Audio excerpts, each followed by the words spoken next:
வணக்கங்க. நான் doctor Krishnamohan, consultant urologist and andrologist, PSG hospital. Varicocele அந்த டெஸ்டிஸ் பகுதியில மேல கெட்ட ரத்தம் எடுத்துட்டு போற குழாய்கள் வீக்கம் அடையறது தான் வேரிகோசீல்.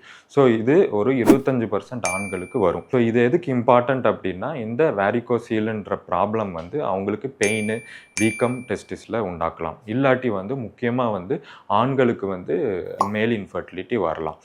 இத நம்ம எப்படி கண்டுபிடிக்கலாம் அப்படின்னு பார்த்தீங்கன்னா, அட்லீஸ்ட் வீக்லி ஒன்ஸ் அந்த டெஸ்டிஸை நம்ம எல்லா ஆண்களும் எக்ஸாமின் பண்ணணும்.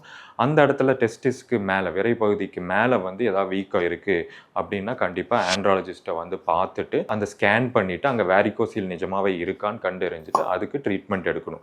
வேரிகோசீலுக்கு முக்கியமாக லோ கிரேடாக இருந்துச்சுன்னா கன்சர்வேட்டிவ் மருந்துகளில் இல்லை லைஃப் ஸ்டைல் மாடிஃபிகேஷனில் ட்ரீட் பண்ணலாம்.